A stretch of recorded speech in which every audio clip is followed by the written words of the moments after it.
very much for inviting me to be here and be part of this today. I'm a Gamilaroi woman originally from northern New South Wales. I spent almost 10 years, I think, in Brisbane before moving down to Melbourne and surviving winter down there after not having one for a long time in Queensland. So it's nice to be back up here and away from that and in some sunshine, even if it's just for a few days. So today, last time I was up this way, I think was about 12 months ago or a little bit more. We made the trip up to the Torres Strait to Thursday Island to the domestic violence conference that was up there. I think it was the first one. So it's nice to be back and see a few familiar faces from that time ago, and I guess this is almost a bit of an update for you guys that were at that conference. So Heather's given you a little bit of an update on our watch and what we do. Today I'll talk to you a bit about the gender drivers, which is what leads all of our work. Talk to you a little bit about this thing called intersectionality and also about this resource that we've been working on for some time now. Who we are, we're a national organisation and our mission is to prevent violence against women.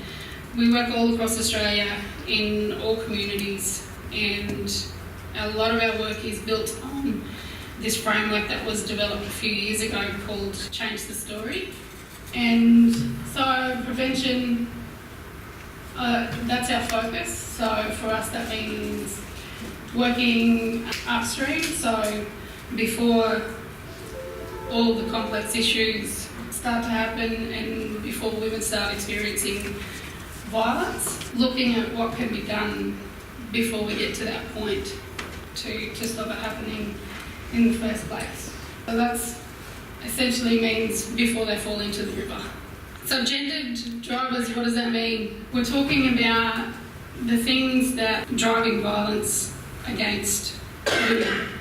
And Change the Story is based on a substantial review of international evidence on violence against women all around the world.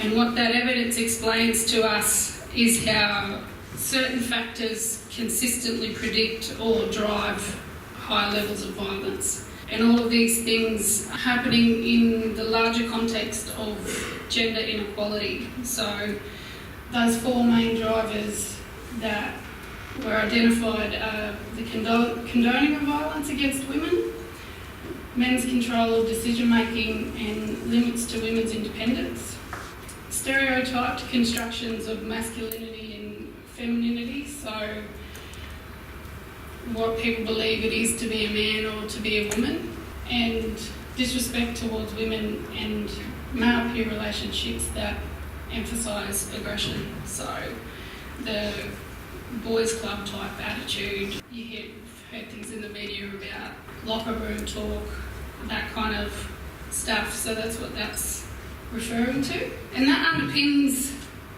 something that we call intersectionality. I don't know how many of you have heard the term before. It's been around for quite a few decades, but in more recent times it's been used more broadly and informing the way that policy is written around specifically gender-based violence. It comes from America, the term intersectionality, and it was coined by a woman by the name of Kimberly Crenshaw, who is an African-American woman, a civil rights activist and leading scholar in critical race theory. And the theory is based on a case in America where a woman brought a discrimination case against her employer, General Motors. Basically, she applied for a job and was not hired. And she was not hired, the claim said she was not hired because she was a black woman. But the court rejected her claim, basically saying that she could not bring a case on both of those things. It either had to be a racial discrimination case or gender discrimination. But as a black woman, she couldn't bring a case forward that brought both of those things together under that law as it currently existed. So yeah, the courts couldn't work out how to bring those two things together and understand that properly, which is where the term intersectionality came from, because it basically talks about the intersections of these things. And originally when she talked about it, the analogy she gave was an actual intersection, like a road intersection where these things meet. And if you're caught in the middle of an intersection, then you're going to get hit from traffic from both directions, from every direction. So as black women, it's often more than one thing that you're confronted with in different levels of discrimination or oppression that you have to deal with. And they talk about that as dealing with these things on multiple axes. So Crenshaw's theory basically explains how power and oppression are multidimensional, and race and gender are not mutually exclusive. And this is a quote from Angela Davis. Intersectionality, one thing it isn't is it's not diversity. Diversity without structural transformation brings those who have been excluded into a system as racist and misogynist as it was before. So you can bring as many different people to the table as you like, but unless you're actually going to change the system that those people are sitting at the table in, it's not going to really have an effect on changing things for people generally. So some of the... and the reason why I wanted to talk to you today about intersectionality is because a lot of funding and that kind of stuff, government policy, is introducing this type of language and this type of understanding.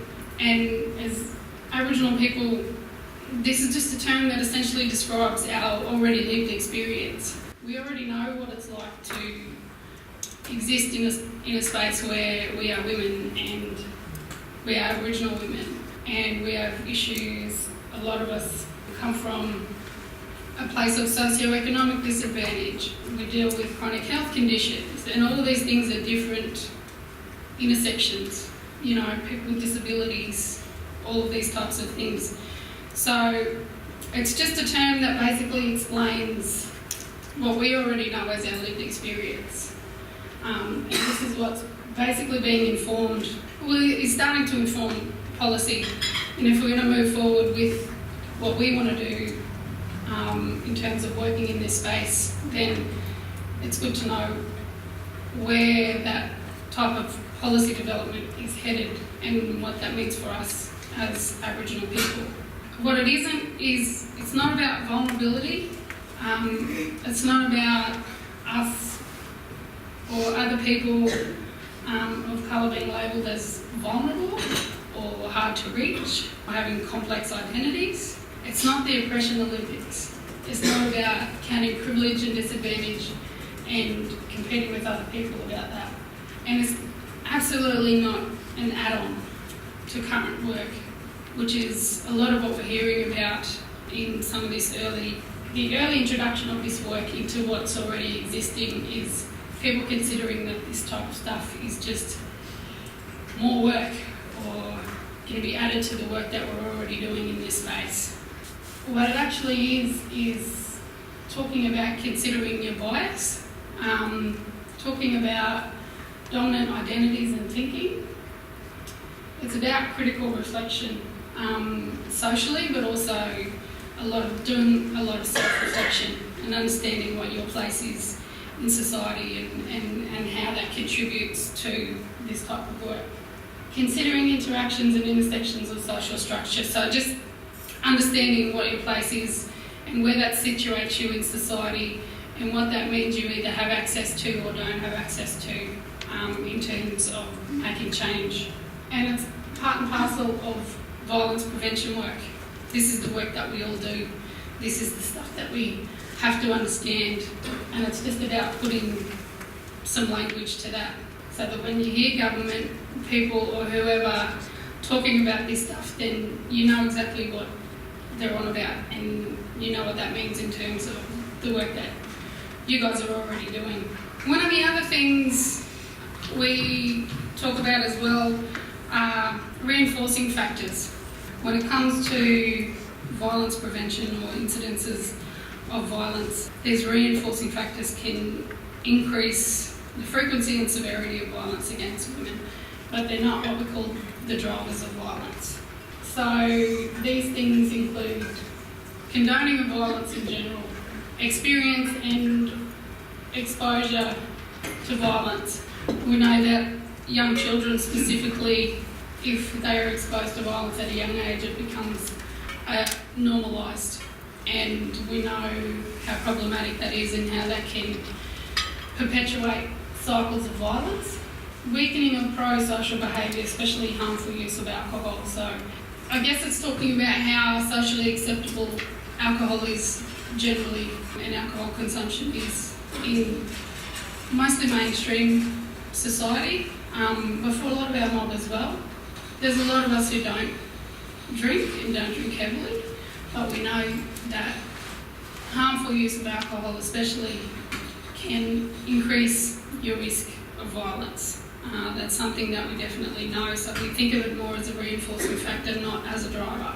Socioeconomic inequality and discrimination, and backlash factors. So increases in violence when male dominance, power or status is challenged. So that fear of calling somebody out or naming that violence for what it is because of the repercussions that might come on you or onto your family when you do that.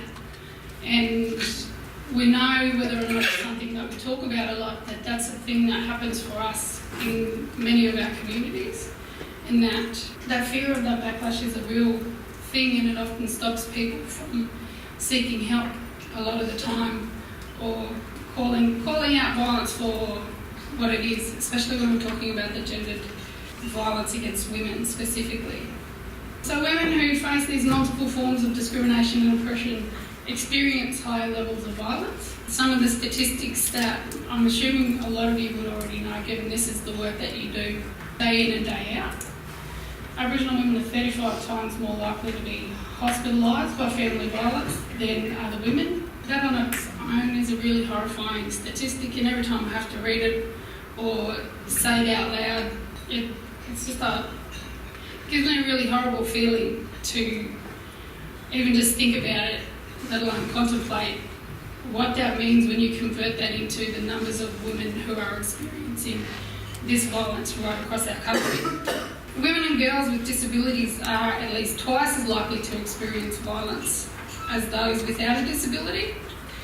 And women from immigrant backgrounds are more likely than others to be murdered as a result of family violence. So we know that this problem is not exclusive to Aboriginal women, that the rates of violence being experienced go up quite dramatically when you add all of these intersections into people's experiences. This is a quote from Audre Lorde, basically that sort of summarises what all of that stuff says.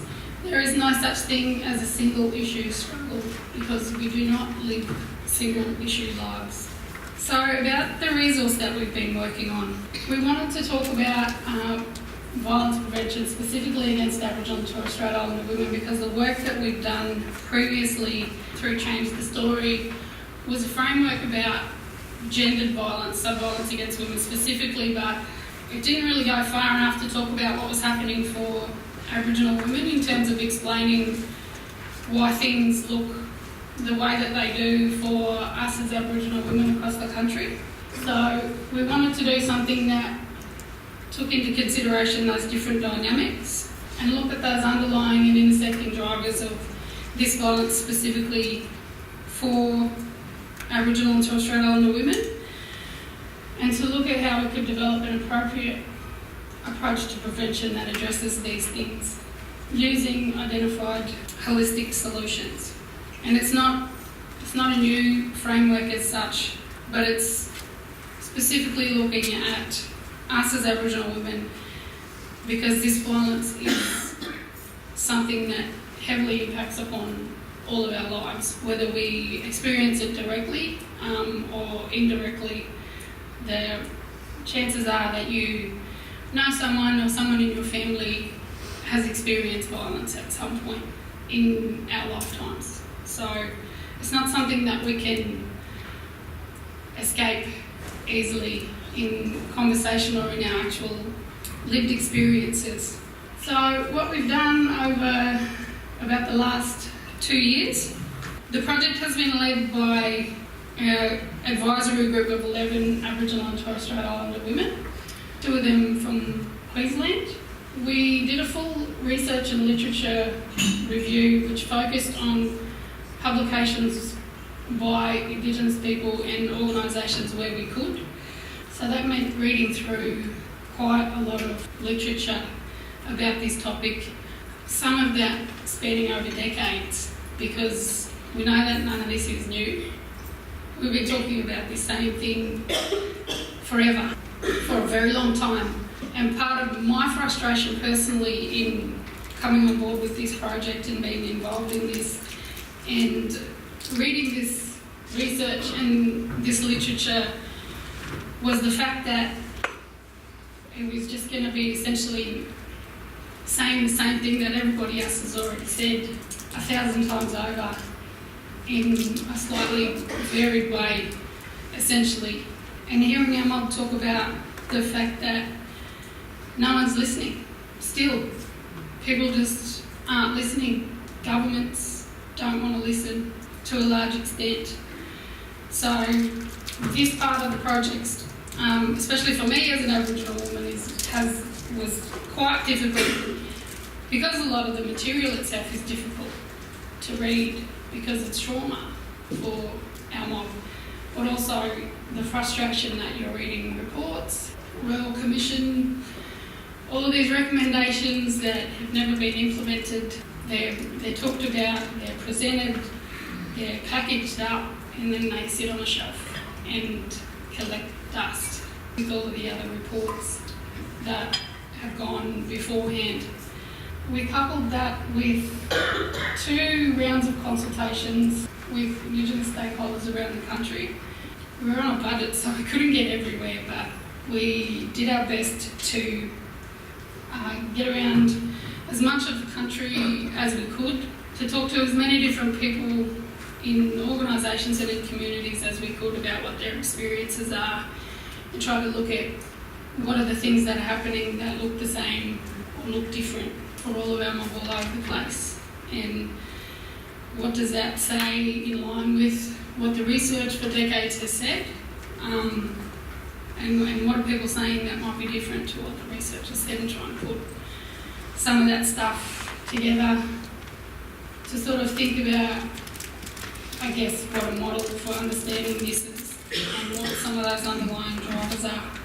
We developed a draft and got some feedback on that through some of our consultations and also through an academic review. We had, I think it was 6 Aboriginal academics that reviewed it for us once we had the draft, to basically tell us what they agreed with or disagreed with and help us put all of that together. So we tried to sort of make the process as rigorous as we could in getting all of those checks and balances in place in terms of making sure that what this thing says is what we've been told and that it is as well informed as it possibly could be. So talking to you now about what that draft tells us, why was it needed? Australia has a specific responsibility to prevent violence against Aboriginal and Torres Strait Islander women. The rates of violence, as we all know, are much higher and much more severe. Putting it in context of understanding the impacts of colonisation and the trauma that that's left behind and how that contributes to this violence that we experience, and making sure that we don't just try to stick a mainstream approach to things on this problem for Aboriginal women, because we already know that's been done 1,000 times and it doesn't work for us. How we got to this point, talking about how this research all came to be, we looked at what the definition of violence against women was, and it includes physical, sexual, cultural, spiritual, emotional and financial abuse. It includes domestic violence and family violence, but also broader forms of violence as well, so looking at that from a social point of view. What we tried to look at was considering historical, political context of colonisation and colonial violence and its ongoing contemporary impacts. So what that means is understanding systems of racism that are inherently violent, that still exist, and we all know and understand racism and how ingrained it is as a part of Australian society. But also now starting to actually make sure that we talk about this as a form of violence, because it is. It's not just, racism is not a thing that exists all by itself in isolation. It's a part of a system of violence that colonisation was and continues to be. And focusing on violence against women, but also considering the fact that violence against us as Aboriginal women contributes to and is also has impacts on our children, our families, our communities, and our men. And prevention focus means engaging men on this issue is extremely critical. So what we know, the prevalence statistics, the rates, the severity, the impacts on women, families and communities are extremely high, and in some cases getting worse. We know it's not only men who use violence, but we know that the most common forms of intimate partner violence and sexual violence is overwhelmingly perpetrated by men. But in saying that, this is not about blaming Aboriginal men specifically for this issue, because we know that there's tremendous rates of violence against Aboriginal women. As high as they are, there's literally not enough Aboriginal men in the country to perpetrate that amount of violence against our women. So we know that this violence against our women is being committed by non-Aboriginal men as well. So it's about making sure that we don't make this a specifically Aboriginal problem, because we know it's much broader than that. We also know there are a lot of issues around barriers to reporting. The experiences of racism from services leading to a lack of trust in authorities, the family retribution, community retribution stuff I spoke about just a little bit before. And of course, we have to talk about the failures and violence of the criminal justice system. Deaths in custody. The numbers of Aboriginal women going through the roof at the moment, currently being incarcerated. A lot of that is because of violence. I'm starting to talk about some of that and talking about how the criminal justice system sometimes can contribute to the problem rather than helping deal with it like it's supposed to do. So having some more broad conversations around that stuff as well. So gendered violence impacts women of all backgrounds. We know that.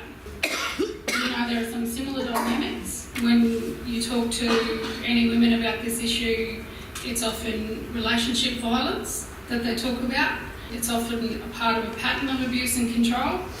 And some of the impacts generally on women are very similar. But there are also differences, and we need to understand those differences in the context of what that means for Aboriginal people, Aboriginal and Torres Strait Islander people in our lives. The model that we looked at talks about, we talked about these other drivers, one of them being the impact of colonisation for Indigenous people, for our families and for our communities. What that means underneath all of that is all of the stuff that a lot of us know, especially people working in this sector. So you're talking about the disruption of families and community connections, intergenerational trauma.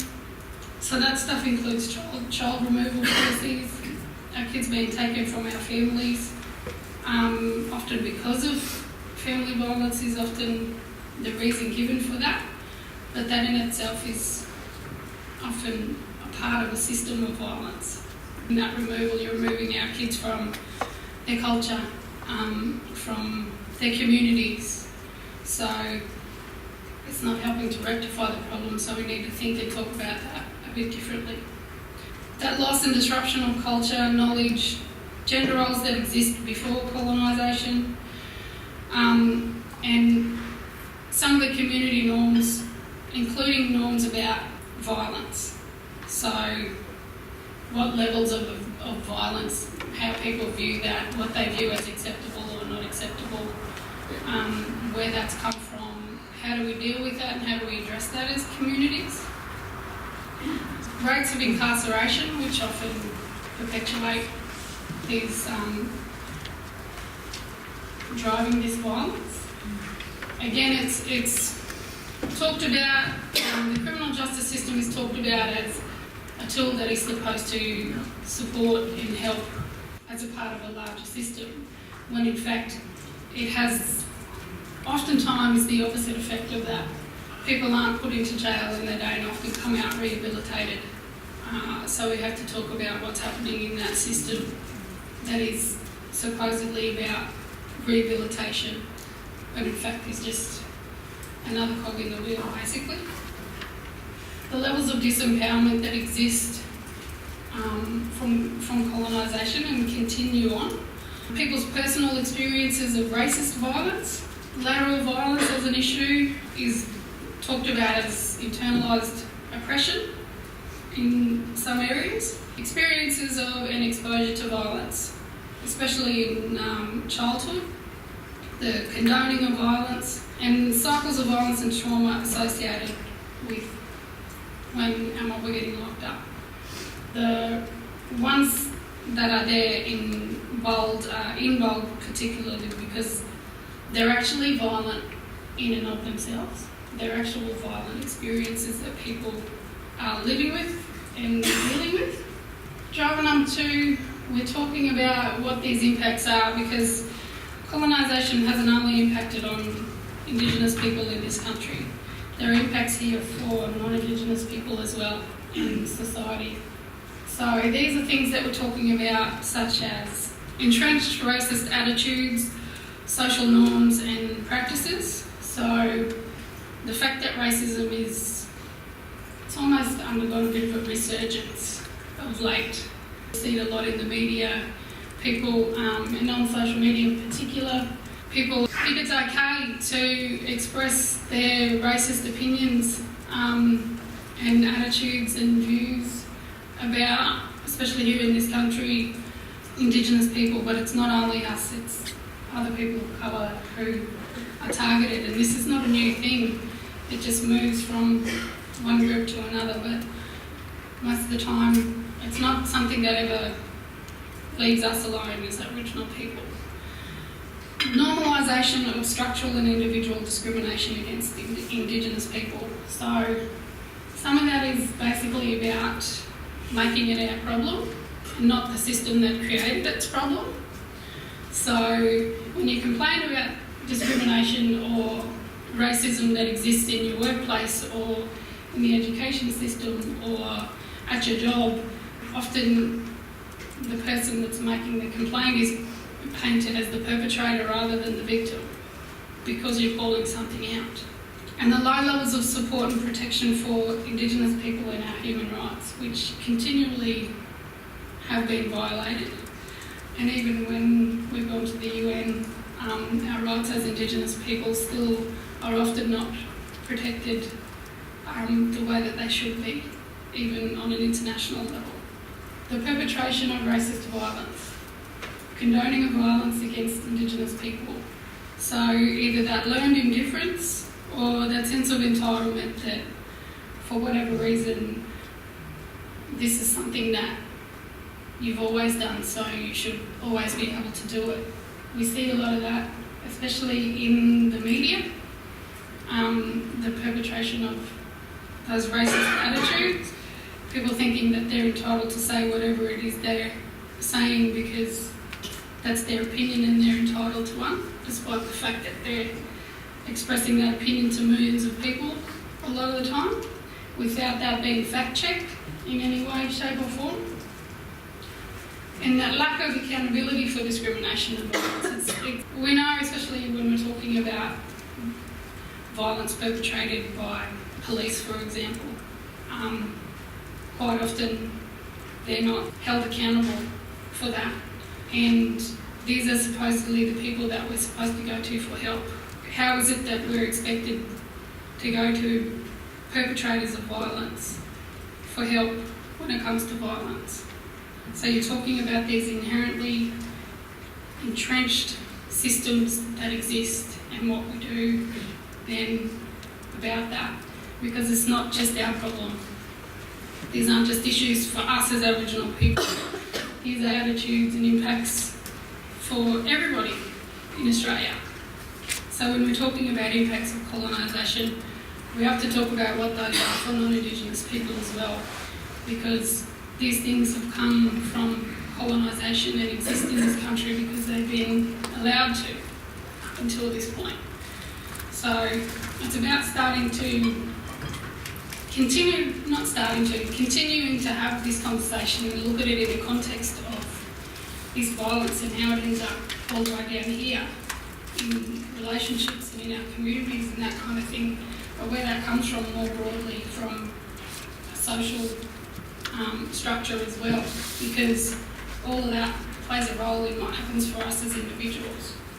We have to talk about this specifically when it comes to gender, and we know that that looks different for us as Indigenous women than it does for non-Indigenous women.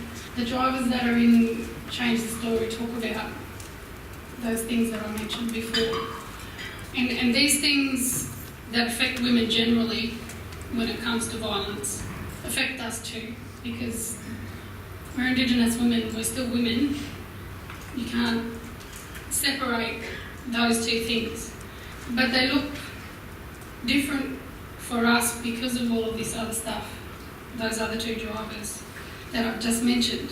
Specifically when you're talking about gender roles, because in mainstream feminism they talk about rigid gender roles and adhering to those stereotypes of men are supposed to do this and women are supposed to do this, and talking about breaking down those gender stereotypes, and that's a beneficial thing for women generally in mainstream society. But for us, as Aboriginal and Torres Strait Islander women, quite often those rigid gender roles have benefits for us, because as people, I know especially in my family, it's a very matriarchal system. So knowing that my grandmother or my mother, who is next in line, is the go-to person for my family. She's the one that everybody in my family goes to.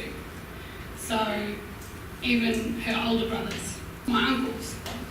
So they still know that she's the one that they come to, and that role of leader in our family is hers.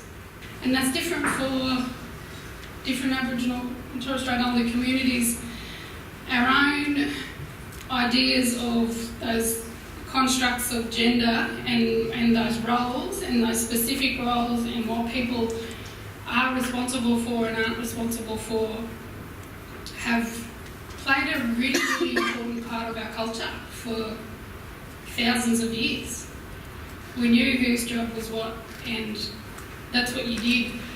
So the understanding of those rigid gender roles often being a bad thing when you talk about that in mainstream feminism, we have to rethink that a little bit in how we apply that thinking for Indigenous people, because that does not work for us. And there's quite a lot of conflict in the discussion, especially in feminism, around what that looks like, and that essentially black feminism is much different to feminism generally, and that we need to continue to have these conversations and think critically around this stuff to look at what it is specifically for us that fits or doesn't fit. And also too, remembering that we're not homogenous. We have our own mobs, we have our own law, we have our own customs, wherever it is that we are from, and this stuff needs to be taken into consideration. We can't just talk about Aboriginal people or Torres Strait Islander people and think that this one thing that we come up with is going to fit all of us, because we know that that doesn't work, and it's the same message that is been communicated for decades now.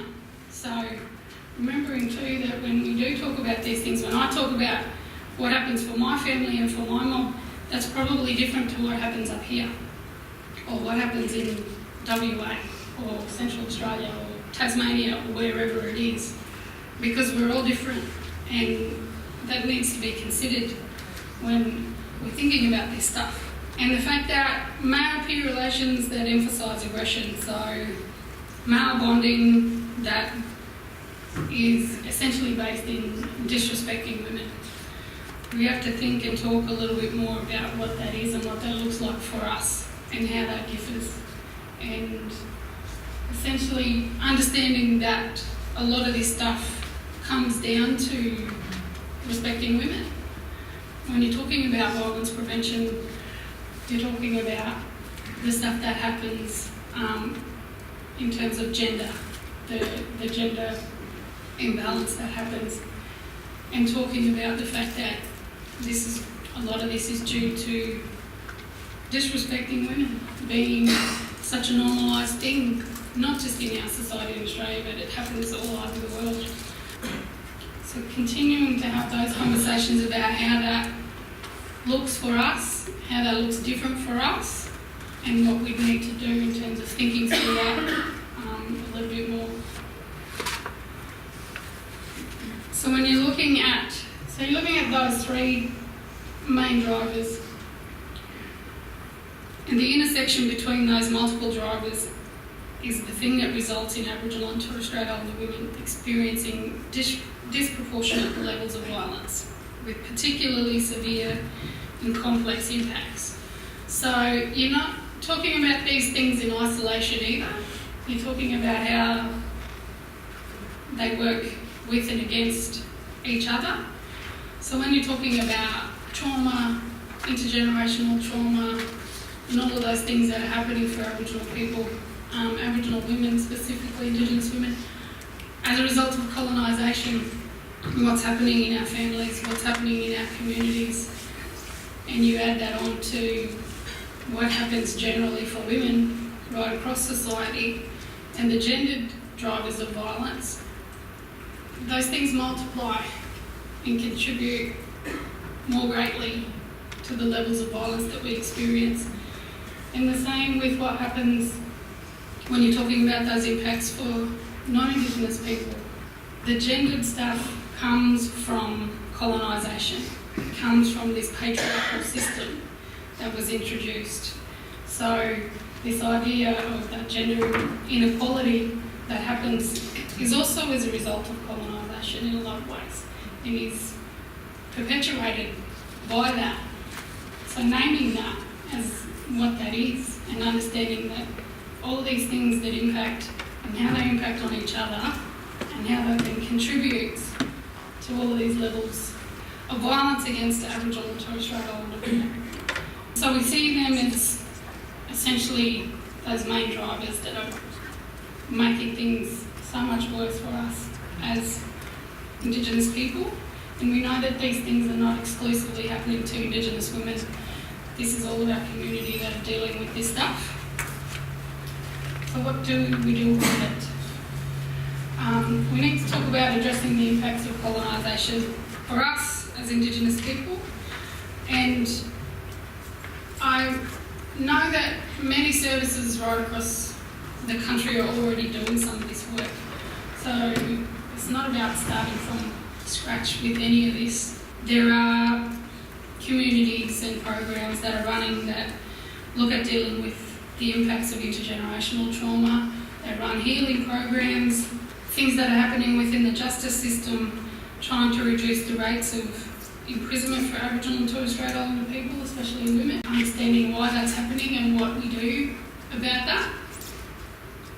Strengthening connection to culture, language, knowledge, making sure that that continued loss doesn't keep going in the direction that it is heading. Strengthening our families, challenging that condoning of violence, looking at what specific initiatives are needed for Aboriginal and Torres Strait Islander women and girls, specific initiatives that focus on Aboriginal and Torres Strait Islander men and boys, and also for children and young people as well.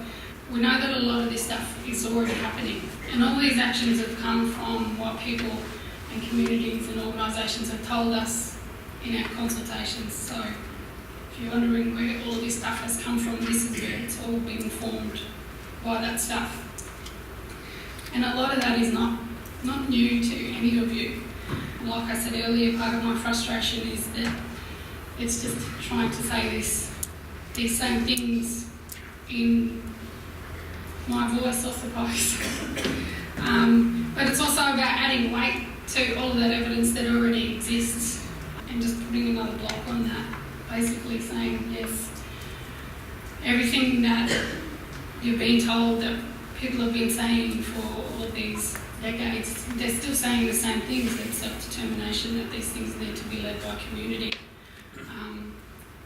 Communities need to be listened to. And the second one is talking about addressing those impacts with non-Indigenous people. So you're talking about challenging racism, not just at an individual level, but socially and structurally as well, which is no mean feat in itself. If we can do that, we're well on our way, I think. Challenging some of that indifference, that ignorance and disrespect towards Indigenous people and cultures. And that's not a thing that Aboriginal people, Aboriginal Torres Strait Islander people can do on their own. A lot of this is about non-Indigenous people holding each other to account for some of this stuff and starting to fix some of that problem that created essentially.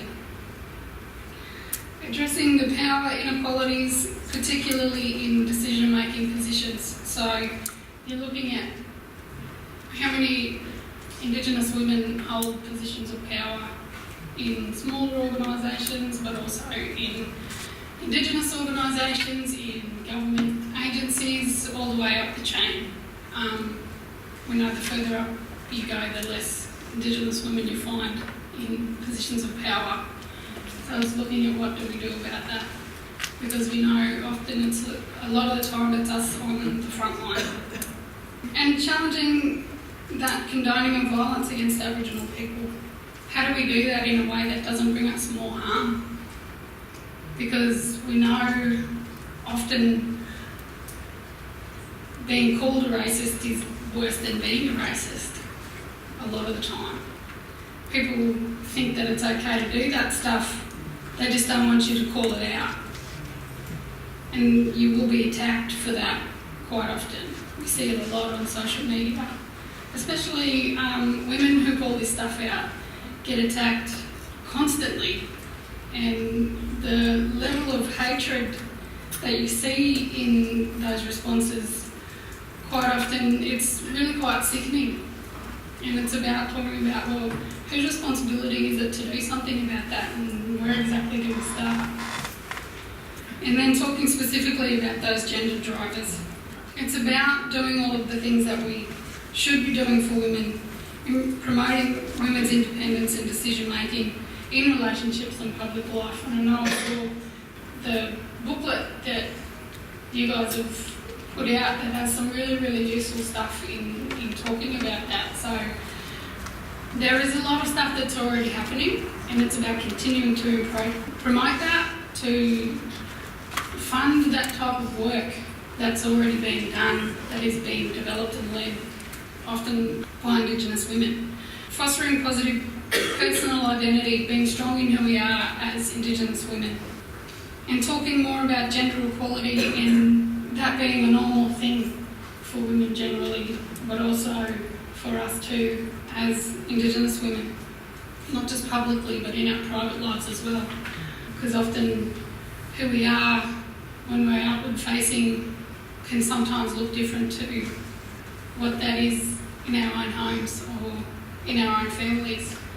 So talking about principles for that, it's all of these things that I'm sure many of you are already doing in your work every day, but it's now taking some of that stuff and trying to make sure that you get funded for that work continues, that the things that are working keep going, that we can have more people trained in this work, and deciding that for ourselves, that self-determination, that has been talked about for so long. Community ownership, control and leadership for it. Addressing those intersections of discrimination, the different levels that we face. Using strength-based and community strengthening approaches. And like I said earlier, we're not homogenous. We need to think about this in terms of where this work is being done. It needs to come from grassroots. It needs to come from community. That's where you take your advice from, especially as non-Indigenous people and non-Indigenous organisations. We need to learn to do that better, working with our communities and with elders and with people who know what their communities need. So where we are now with this, we're hoping that we will have the resource released in the next month or two. So hopefully June, July, it will be ready to be launched. So it talks about all of this stuff that I've talked about in a lot more detail, but it also includes in there, I think we have a total of 41 different case studies of different programs and things that have been running right across the country, so that we can highlight that this work is being done and it has been that way for quite some time. And if governments are looking to fund programs that address this stuff that we're talking about, then there's plenty out there. You guys are doing a lot of this work, but it's also looking to how we can specify and make sure that some of that work is happening in the prevention space, and that works alongside what happens at the other end of the scale as well, because we need to figure out how we turn that tap off, basically, how we make that stop, not just make it less.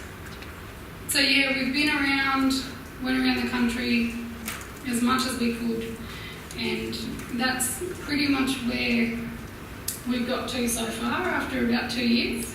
Some of the key resources that have been put out and will be put out come from this framework, Change the Story, that talks specifically about gendered violence. But there's a putting it into practice resource. There's one that talks about monitoring and evaluation. So if you need to keep a track of the work that you're doing and why it's working and how it's working, then there's a tool that's available to help with that, so that you can get more funding for the type of work that does this. And soon, yes, hopefully we'll have this resource launched. So thank you.